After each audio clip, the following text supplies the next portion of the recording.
시청자 여러분 안녕하십니까. 지금부터 정권의 안보 정도를 시작하겠습니다. 이번 시간에는 말이죠. 맨 먼저 지금 미국의 동향이 예사롭지 않다. 여러분들도 충분히 짐작하시죠. 이거는 우리가 자유우파 방송이기 때문에 이재명 대통령을 일부러 의도적으로 없는 사실을 가지고 압박하고 비판하는 게 아니라 실제적인 미국 내 동정과 직접 공정의 일환입니다. 이거는요, 진 커밍스 평론가에 의해서도 이미 다 많이 알려지고 있지만은 트럼프 대통령이 직접 글을 올리고 있잖아요. 부정선거 문제? 우리가 또 얘기를 많이 하고 있지만 트럼프 대통령이 SNS에 한국 부정선거에서 문제가 있는 나라들 다 올릴 때 쫙 올려버렸어요. 이게 굉장히 중요한 단서, 이게 하나인데, 지금 오늘 중국에서 말이죠. 부정선 같은 소리 하지 말라 했잖아요. 이거 트럼프 대통령이 들으면, 지금 중국 상하이, 이게 기자가 간담회 할 때 그 내용, 미국에서 실시간으로 다 보죠. 예, 요즘은 공식 패시로 다 가니까. 그거, 트럼프 대통령이 얼마나 이거 어디까지 어떻게 내가 얘기를 해야 이재명 대통령이 말을 알아듣지? 자, 이거 정말 이 한국 정권 이거 어떻게 날려말어? 아마 그런 고민을 하고 있을 가능성도 배제할 수 없어요. 왜? 트럼프 대통령은 자기중심적인 사고에서 벗어나지 않는 사람이잖아요. 예, 그 부정선거 문제도 거기에 걸었는데 부정선거 말 같은 소리에 딱 해버렸잖아요. 그러면 트럼프 대통령 너 입 다물어 셧다운 딱 이거나 똑같아요. 예, 참 큰일 났습니다. 자, 그리고 말이죠. 지금 이제 오늘 또 이 한중 정상회담에서 한 내용의 흐름을 보면 너무나 중국 의존적인 사고가 너무나 많이 보여. 예. 아니, 쿠팡이 중국 직원이라는 거에 대해서 질문하면은, 여러 가지 우려가 있고, 수사를 진행 중에 있으니 수사 결과를 지켜보자 하면 편하게 지나가잖아요. 근데 왜 미국 사람들 얘기를 하나도 안 해? 딱 이렇게 돼 있잖아요. 이거 그러니까 가만히 있는 미국 사람을 왜 거기다 갖다 내? 미국 사람 중에 기술 빼가고, 예? 그렇게 무슨 개인정보 훔쳐가는 사람 지금 있습니까? 없잖아요. 그러니까 얘기가 안 나오는 거야. 근데 그걸 어쩌라고? 쿠팡 얘기가 나오니까 그럼 나보러 어쩌라고? 이렇게 하더니, 왜 미국 사람들 얘기는 안 하냐? 이게 도대체 말이 되냐? 이런 것들이 특히 정상이 하는 얘기잖아요. 밉거나 이쁘거나 간에 정상이 하는 얘기는 우리 미국 입장에서 그렇게 볼까? 미국의 이익에 반한 얘기한다? 당연히 CIA에서 정보 보고서 야, 이재명 이거 좀 손을 좀 봐야 되겠어. 이렇게 올라갈 가능성이 많아요. 우리도 평생 정보 분석하고 대응책 다 건의해봐서 알잖아요. 인간은요, 대통령이든 무슨 소통령이든 일반 국민이든 인간은 항상 이성만이 작동하는 게 인간이 아니에요. 감성이 작동합니다. 그러니까 인간은 사회적 동물이라고 하잖아요. 사회적 동물. 좋은 말도 되고 안 좋은 말도 되는 거예요. 상황에 따라서 다르죠. 반작용이 있다 이거예요. 자, 그렇기 때문에 이번에 이제 콜비 지금 차관이 곧 온답니다. 자, 이거를 지금 이제 중앙일보가 단독으로 보도하고 있어요. 예. 그래서 동맹현대의 키맨이 바로 이제 콜비 차관이라는 거예요. 예. 이 국방정책 전략 분야를 담당하고 있는 콜비 차관. 자, 콜비 차관이 이달 말쯤에 일본과 한국을 연달아서 방문한다. 예, 미국은 참 요즘 국방부라고 하죠. 전쟁부 차관이 되겠습니다. 자, 이 오는 이유 뻔한 것이죠. 지금 이제 이 한미 간에 좋게 얘기하면 항상 공조가 잘 되는 것 같이 보이죠.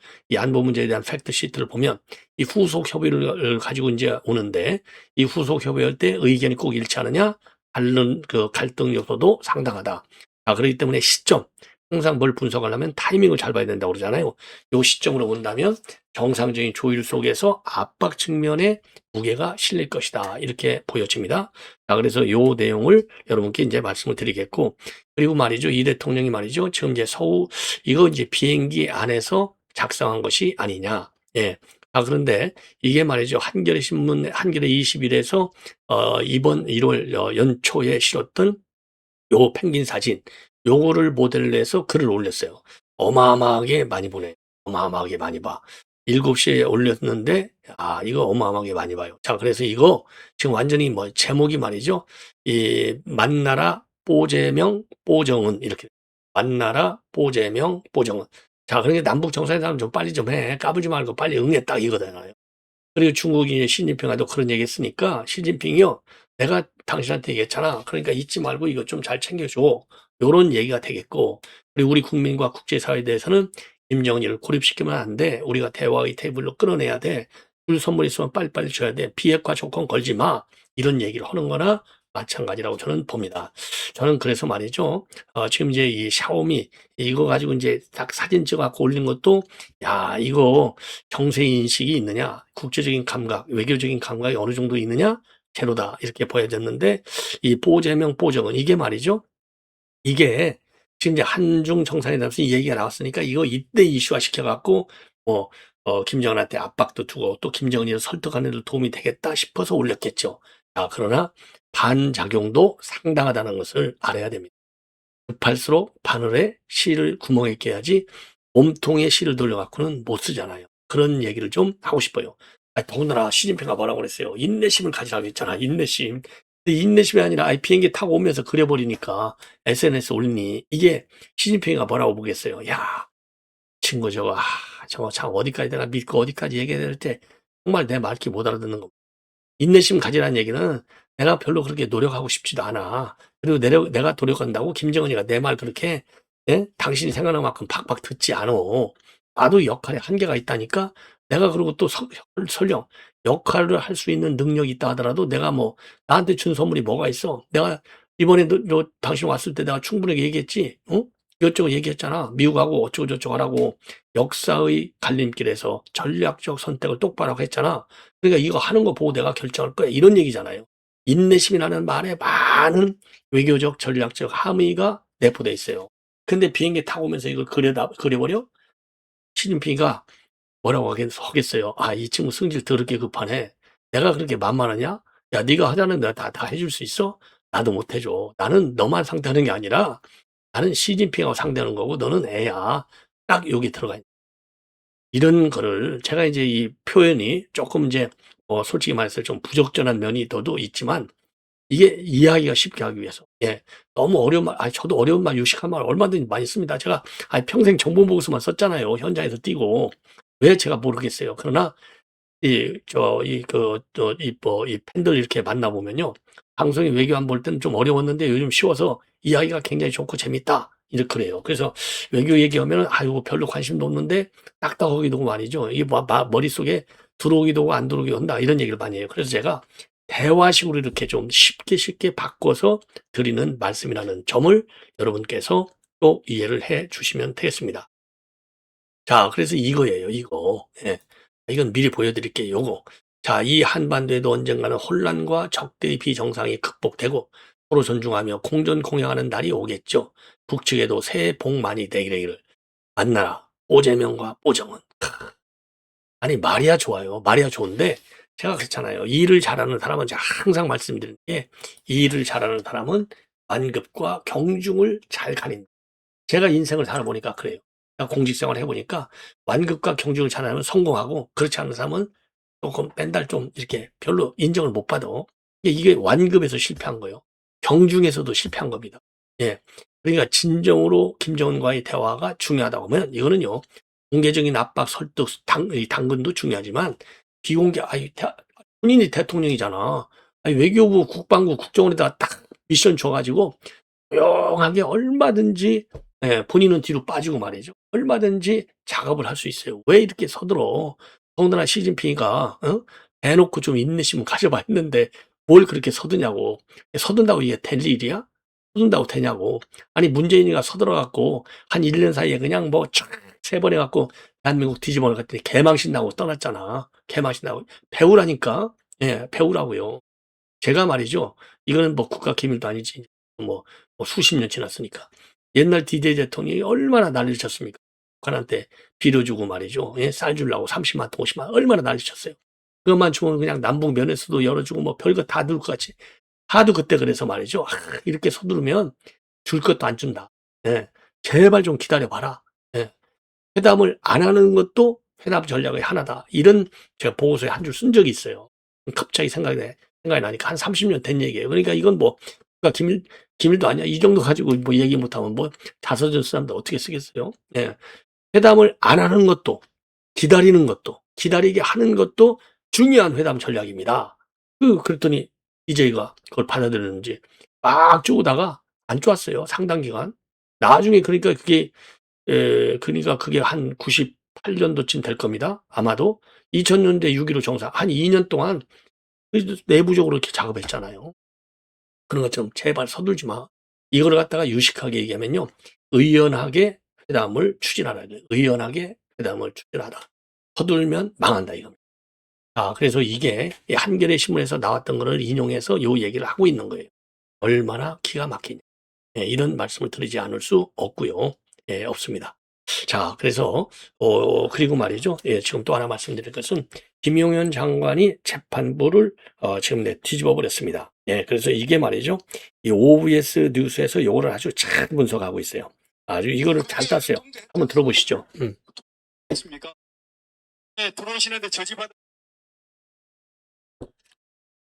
했습니까? 계셨습니다. 누구십니까? 네, 제재 주시면 예. 네, 네, 특검모님. 네. 예. 증인, 네. 증인 좀 전에 피고인이 국무위원들이 국무회의에 모였을 때 어떤 국무회의를 했다고 하니까 일단 국무회의 때 모였을 때 다수당에 의하여 금방 계엄이 해제될 수 있다라는 말을 한 국무위원이 한 명도 없었다. 이런 얘기를 하면서 증인과는 만약에 이렇게 됐을 때 야당이 다수당인데 이거 계엄이 해제되면 우리 무쇠 사는 거 아니냐 이런 논의를 했다고 하고 증인은 그거에 대해서 그렇게 서로 논의한 적이 있다라고 그렇게 답을 하셨죠. 네. 그렇다면 그때 우세 살 수 있다라는 논의의 구체적인 내용은 무엇입니까? 어떤 식의 우세를 살 수 있다는 거죠? 그런 우세를 살 수 있다 이런 토의가 아니고 비상계엄을 했을 때 일어날 수 있는 예상 시나리오들을 이제 몇 가지를 상정해서 그럼 어떻게 할 것이냐 하고 논의를 하다가 그 중에 하나의 시나리오가 거대 야당이 분명히 이걸 그냥 두지 않을 것이다. 분명히 이게 해제 결의를 할 것인데 그렇게 했을 때는 어떻게 하는 게 바람직하겠냐라는 얘기를 하는 과정에서 대통령께서 당당하게 해제하면 되지 뭐 이렇게 말씀하신 바가 있습니다. 그래서 제가 그 말씀드린 겁니다. 근데 입냄새 때문에 치과 오지 마세요. 이 시큰한 냄새로 시작해서 음식물 썩는 냄새로 올라오는 그 구취는요.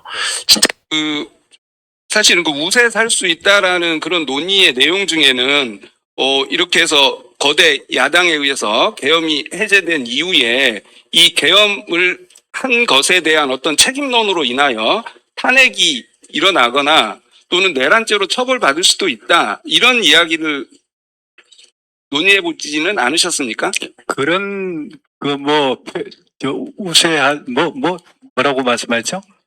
그러니까 살 수 있다라는 그런 논의에 좀 더 나아가서 탄핵이나 내란죄로 처벌받을 수 있다라는 그런 류의 논의는 해보시지 않으셨냐고요?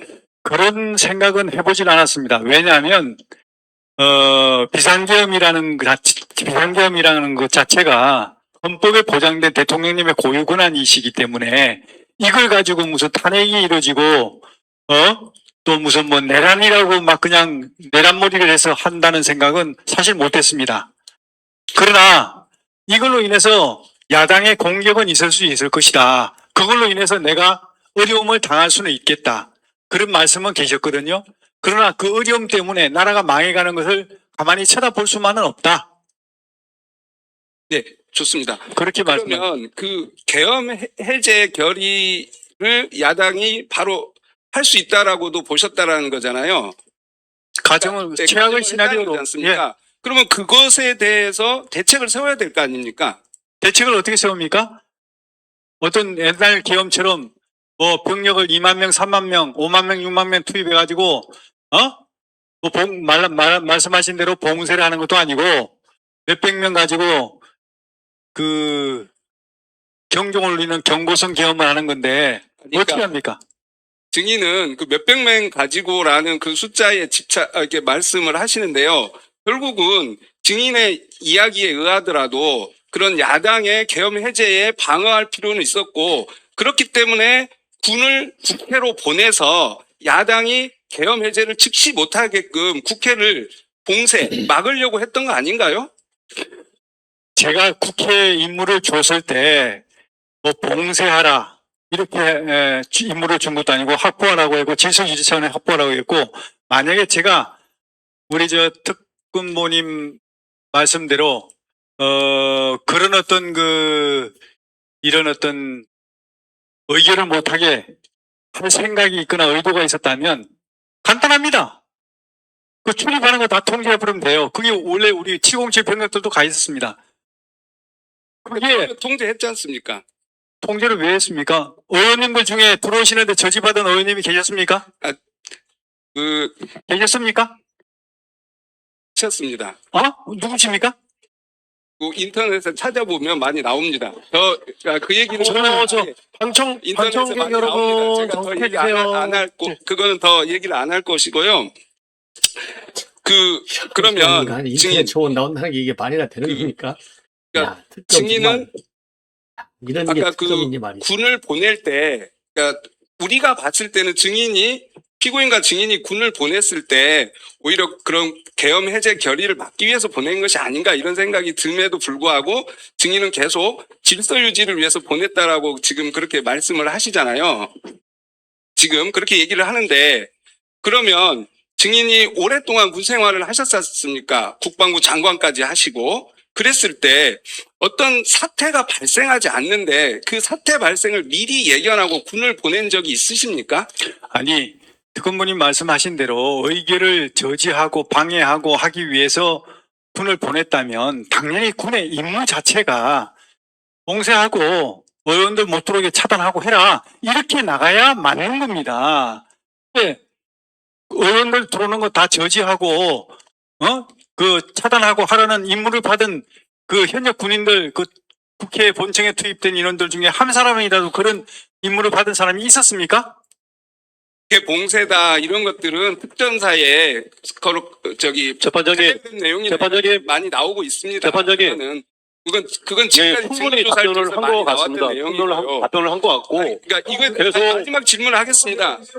일단- 마지막 질문하겠습니다. 네, 일단 질문 좀 계속 증인이 하시면 저하게 할게요. 묻기 때문에 제가 정확히 알려드려야 될 것 같아서 말씀을 드리는 거고요. 저 마이크만 좀 아니, 가까이 해주십시오. 말씀을 마이크만. 드리는 거잖아요. 예. 그리고 마지막으로 결국은 이런 모든 과정을 보면 피고인과 증인은 계엄을 선포한 이후에 군을 국회로 보내서 국회를 봉쇄하고 그리고 주요 정치인을 체포하고 언론사에 대한 봉쇄를 하고 포고령 위반자들에 대해서 체포하고 이런 방식으로 해서 결국은 이 계엄 사태를 유지하고 그리고 본인들이 원하는 형태의 권력을 장기 독점 유지하려고 이 비상계엄을 선포한 거 아닌가요? 그 특검부님은 1년 이상을 수사하시면서 그런 거 하나 증명 못 하시면서 무슨 그런 말씀 하십니까? 그런 말씀 하실 자격이 있으십니까? 진짜 안심해. 거기에 대한 근거가 있으면 내보십시오. 증인과 많은 사람 방금 말씀하신 데 대해서는 특검부님께서 책임을 지고 근거를 하나 내보십시오. 아무런 근거 없이 그런 식으로 얘기하시는 것은 만만치 않습니까? 아니요. 그런 게 아니고 여러 가지 그런 게 아니라 말씀하십시오.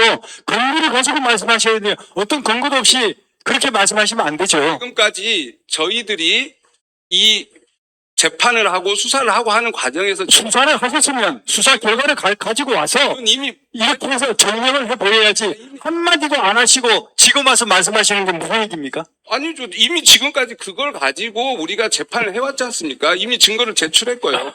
예. 저는 거기에 대한 근거 자료는 한 번도 검사님들께서 말씀하시는 거 들어본 적도 없습니다. 그거는 그 증인의 그 주장이고요. 지금까지 많은 증거들은 그러한 목적을 의심하는 내용의 많은 증거들이 나와 있습니다. 그거야말로 네. 특검보님 생각입니다. 네, 이상입니다. 예. 이런 이 엉터리 이런 이 주장과 이 고집, 아집, 특검 보라고 하는 인간이 말이죠. 야, 참 기가 막히죠. 아니 아무리 주장과 증거를 갖다가 법원에 다 제출했다 하더라도 증인이 강력하게 요구하면 한마디라도 해줘야지. 뭐 반복하지 말라는 법이 어디 있어요? 한마디라도 해줘갖고 증인이 이렇게 강력하게 반발하는 것을 맞받아칠 수 있을 정도의 준비가 돼 있어야 돼. 하나도 준비가 안 돼 있어. 이런 인간들이. 예? 야, 정말 기가 막히죠? 예, 그래서 지금 이 영상이 지금 온라인에 굉장히 인기 영상으로 나돌고 있어요. 자, 그래서 제가 이 김용현 장관의 발언은 제가 1차적으로 한번 보도해 드렸지만은 직접 육성을 통해서 여러분께 전해 드리는 겁니다. 자, 제가 이제 좀 자세하게 베네수엘라 사태도 좀 말씀을 드리려 했는데, 시간 관계상 그건 이제 이어지는 방송을 통해서 전해드리도록 하겠고요. 앞에서 말씀을 드린 대로 지금 이제 콜비 전쟁부 차관이 이달 말에 일본과 한국을 방문하는데, 뭐, 일본은 일본대로 또 얘기할 게 많겠지만은, 뭐, 한마디로 기본은요, 미 전쟁부처든 아니면 국방부든 국무부든, 국무부든 뭐 NS든 지금 현재 트럼프 정부가 한국과 일본의 고위 인사를 파견한다. 그러면 기본적으로 중국 견제에 있습니다.